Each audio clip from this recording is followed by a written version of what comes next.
From the moment of unification, Spain became a powerful kingdom for several centuries, with its territories extending far beyond the Iberian Peninsula. Its mighty naval fleet allowed it to maintain significant colonies. Nonetheless, power on such a scale was difficult to sustain, which ultimately led to the War of the Spanish Succession. The most important colonies were located in Latin America, as it was here that gold and silver were mined, which formed the basis of royal revenues. This significantly increased the power of Spain, which at that time was referred to as the empire on which the sun never sets. At the same time, precious metals are considered the main reason for Spain's decline. The more gold Spanish ships brought to Europe, the cheaper it became, and the cheaper gold became, the more had to be imported to cover all royal expenses. Thus, the Spanish economy fell into a resource trap, which became the source of most of its economic problems. The situation was so dire that on the eve of the war, the Spanish treasury was empty. There was no regular army, and the contingent of mercenaries in service amounted to only 15,000 soldiers. Even to supply these troops, Spain was forced to purchase weapons and uniforms from France, as it lacked its own production. The situation was even worse with the royal family. The long-standing tradition of the Spanish Habsburgs marrying the Austrian Habsburgs led to the extinction of the dynasty. Of course, such marriages allowed the alliances between the two branches of the Habsburgs to be maintained, but the price for this was the health of the Spanish kings. With each new generation, the children accumulated more illnesses. King Charles II, who ascended to the throne in 1665, had poor health and was unable to govern the country. He was also unable to have children, which raised the question of a successor to the crown. The most ambitious cousins of Charles II immediately began to lay claim to it. The French King Louis XIV and his son, Prince Louis of Valois the Grand Dauphin, as well as the Austrian Emperor Leopold I. This alone was enough reason for conflict. Yet the issue of succession also concerned Britain and the Netherlands. Until recently, they had been at war with France when it tried to establish its hegemony in Europe. Now they faced the threat of France uniting with Spain, which would turn it into the most powerful country in Europe. To avoid war, a compromise was reached in The Hague in 1698. According to the agreement, the Spanish crown was to be inherited by the young Joseph Ferdinand of Bavaria, a great-nephew of Charles II. As compensation, Naples and Sicily were to go to France and Lombardy to Austria. Spain, at the same time, was not even informed that its territories would be divided. A year later, Joseph Ferdinand died, and talk of war over the Spanish succession resurfaced all the same. Another compromise was reached. Charles Habsburg, the younger son of Emperor Leopold, was to become King of Spain. In addition to its previous gains, France would also receive Navarre and the Duchy of Milan. This time, neither Spain nor Austria were informed of this decision. When the Treaty of London became known, Austria reacted particularly negatively. The Austrians considered the lands in Italy to be more significant gains than the Spanish crown. The Spanish also viewed this treaty unfavorably. The prospect of dividing the kingdom had been unacceptable to them since the Treaty of The Hague in 1698. When even more of their kingdom's territories were cut off in the Treaty of London, it provoked an even more intense reaction. Then the King of France, Louis XIV, resorted to cunning. While agreeing to the division of Spanish territories in international treaties, his agents in Spain itself persuaded the local nobility that the French supported the unity of their kingdom. As a result, during the war, most Spaniards sided with the Bourbons. On November 1, 1700, King Charles II of Spain died. In his will, his successor was named as the grandson of the French king, Philip, Duke of Anjou. Just 15 days later, he was proclaimed King Philip V of Spain.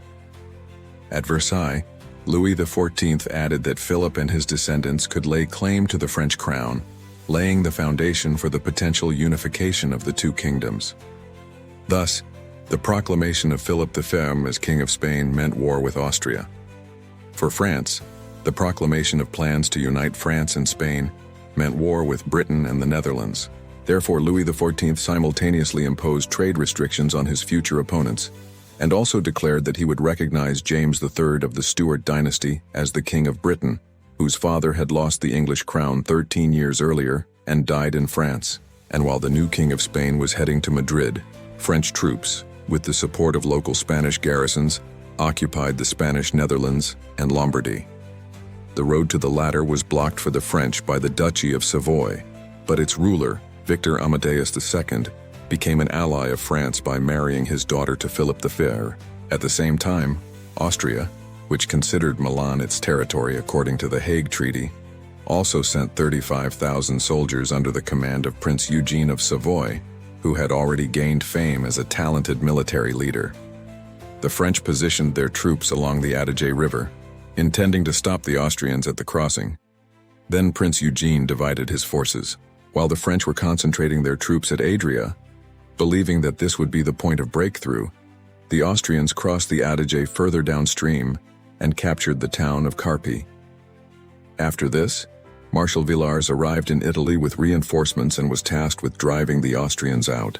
He commanded 40,000 Spanish-French troops, but at the Battle of Chiari, Eugene of Savoy lured him into an ambush and defeated him. The retreating French were caught by Prince Eugene near Cremona. This time, the Austrian attack was so unexpected that Marshal Villars learned about the battle itself from the Austrian soldiers who had captured him. Upon learning of the defeat in Italy, the French king sent 35,000 soldiers to Italy, commanded by the best French military leader, Louis-Joseph de Vendôme.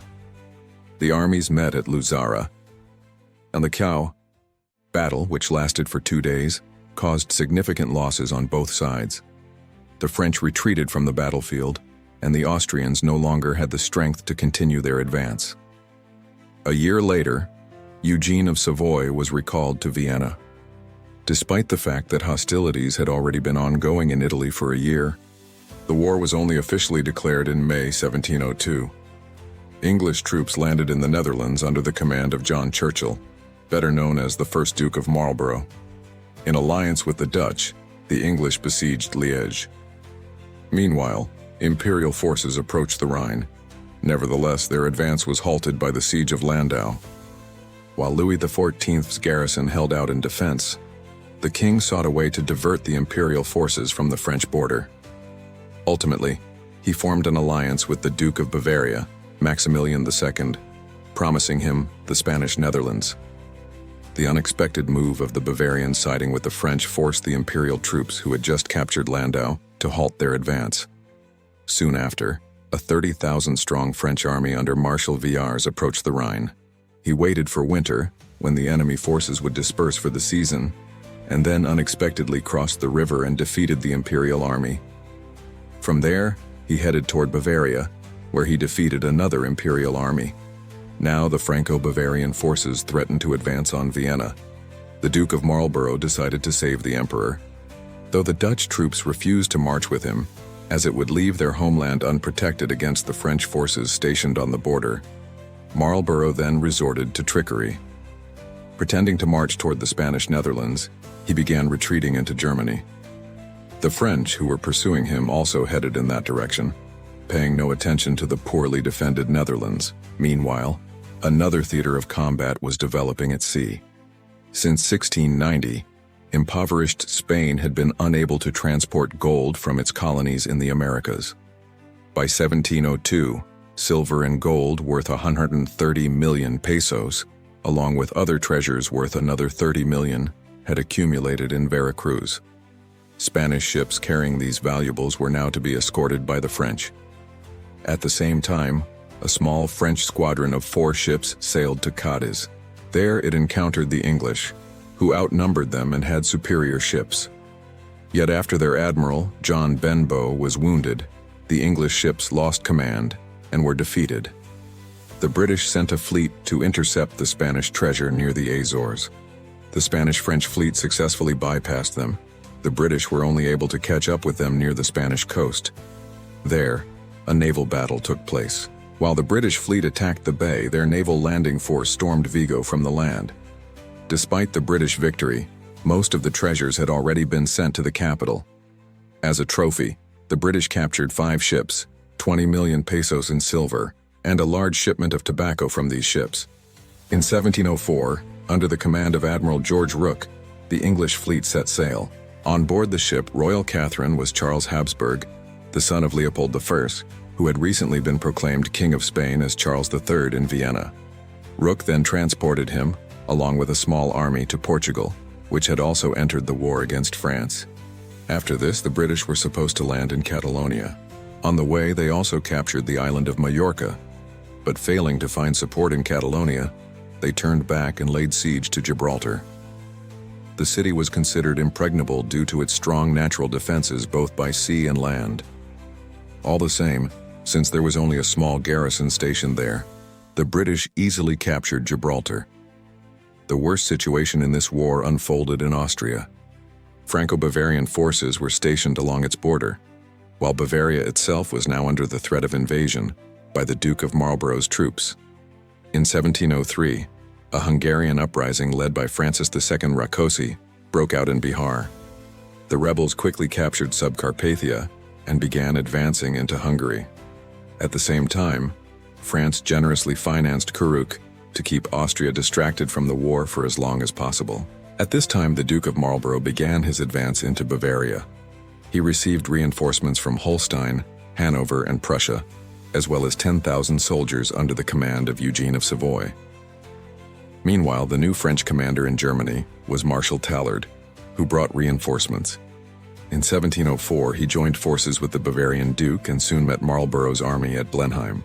Marshal Tallard planned to lure the enemy forces into an ambush and, by surrounding them, defeat them. Though the Duke of Marlborough was aware of these plans, he sent Eugene of Savoy to deal with the Franco-Bavarian soldiers positioned in the ambush, while he himself led the rest of the army in an attack focusing on the French flanks. This thwarted Tallard's plan to encircle the enemy. When the British broke through the French lines in the center, Marshal Tallard found himself surrounded. In this situation, the Bavarians began retreating, followed by the French. On the battlefield, part of the army, along with Marshal Tallard, was surrounded at Blenheim. There they surrendered. The Battle of Blenheim was a catastrophe for the Franco-Bavarian forces. In total, they lost over 40,000 soldiers killed, wounded, or captured. Bavaria was occupied by the Allied forces, and its duke fled.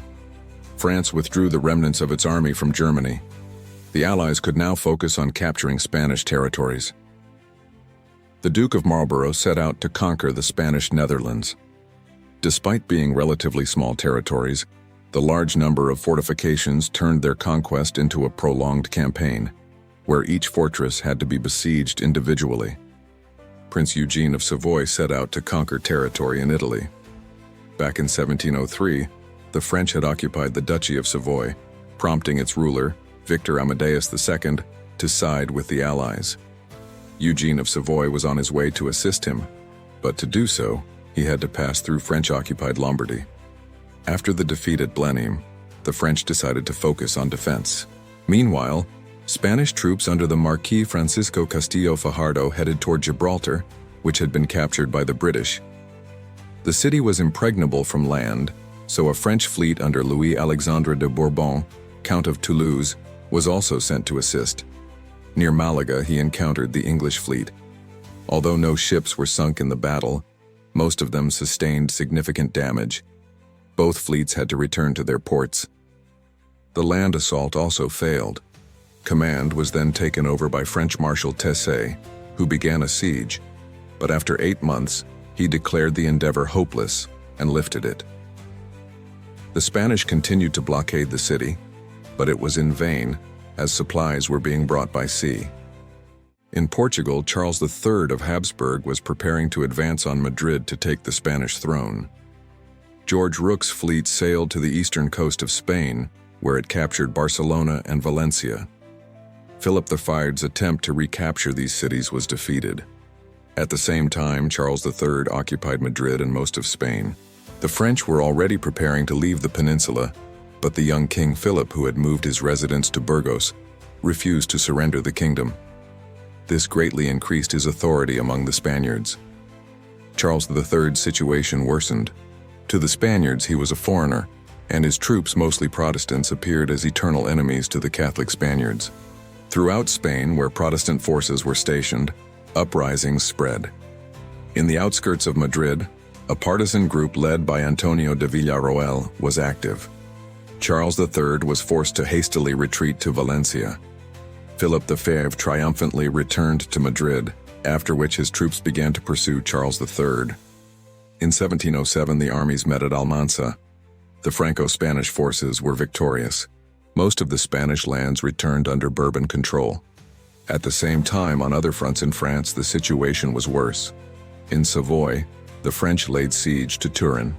The capital of Savoy was on the verge of falling when it was saved by Eugene of Savoy, who with Austrian forces defeated the French at the walls of Turin. After this, opinions in the Austrian command were divided. Eugene of Savoy wanted to capture Toulon to draw French troops away and help Charles III, who had just taken Madrid. But the new emperor, Joseph I, had other plans. The fate of Spain was not of great importance, and the expansion of his own territories was more desirable. Therefore, he ordered part of the Austrian forces to be sent to conquer the Kingdom of Naples. With the remaining troops, Eugene of Savoy headed to Toulon, which he was unable to capture. Meanwhile, in the Spanish Netherlands, the Duke of Marlborough successfully captured the famous impregnable fortresses.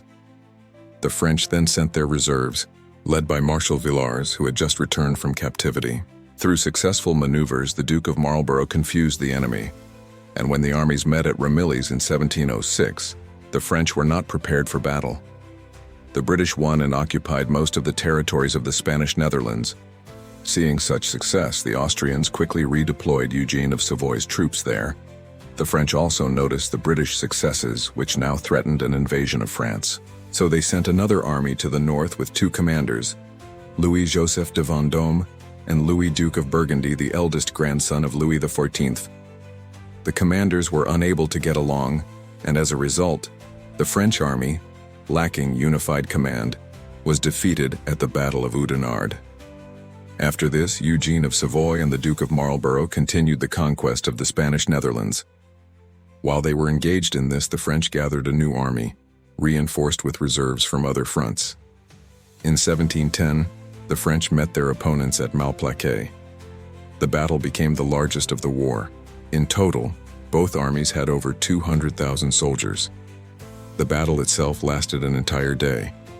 The French, whose commander was seriously wounded, retreated from the battlefield. But before doing so, they inflicted such heavy losses on their opponents that they were no longer able to launch an offensive on France itself, and remained in the occupied Spanish Netherlands. Louis XIV decided to focus on the Spanish front. At that time, Marquis de Fajardo tried to retake Catalonia but was defeated at the Battle of Almanar. The French also attempted to occupy Sardinia, where they clashed with the British fleet. When the French began to retreat, the British pursued and defeated them. Seeing these successes, Charles III's forces began an offensive. In the Battle of Zaragoza, they crushed Duke of Berwick's troops and took Madrid for the second time. Once again, the events of 1706 repeated. An uprising against the unpopular Charles III among the Spaniards broke out, and he was forced to leave the capital. This time, Louis-Joseph de Vendôme took up the pursuit, eventually catching up with Charles III's forces and defeating them in 2 battles. Now the Habsburgs had no chance of gaining the Spanish crown. Charles III did not dwell on this for long. In 1711, his brother, Emperor Joseph I, died of smallpox. Instead of the Spanish crown, Charles received the crown of the Holy Roman Empire as Charles VI. In 1710, negotiations began, which were delayed due to both sides' reluctance to make concessions. To strengthen their position in the talks, in 1712, Austrian and Dutch forces launched an offensive against France. Marshal Villars opposed them and defeated them at the Battle of Denain. Prince Eugene was forced to retreat. In 1713, the peace treaty was finally signed in Utrecht. According to it, England and the Netherlands were to recognize Philip V of Bourbon as the King of Spain, on the condition that he would not claim the French crown and that France and Spain would not unite into one state. France lost the colonies in North America, occupied by the British. Spain lost all its territories occupied by other countries. Gibraltar and Minorca remained under British control. The Italian possessions were transferred to the Austrian Habsburgs. Sicily was transferred to the Duke of Savoy as a reward for his entry into the war against France. The Spanish Netherlands also passed to Austria and were henceforth known as the Austrian Netherlands. Austria itself initially did not agree to peace, but unable to continue the war without allies, it accepted peace in 1714. The War of the Spanish Succession solidified a new political reality in Europe. France became the most powerful country on the continent, which, despite numerous defeats, could still field new armies. Britain demonstrated the power of its navy, which would become the foundation for building its colonial empire. The Austrian Habsburgs focused on expanding their territories. Meanwhile, Spain was removed from great power politics. The country required extensive reforms, which Philip V undertook. In addition, in 1715, he captured Catalonia and the Balearic Islands, which had previously been under the control of the pro-Habsburg factions. In 1718, he launched an unsuccessful war to reclaim all former Spanish possessions.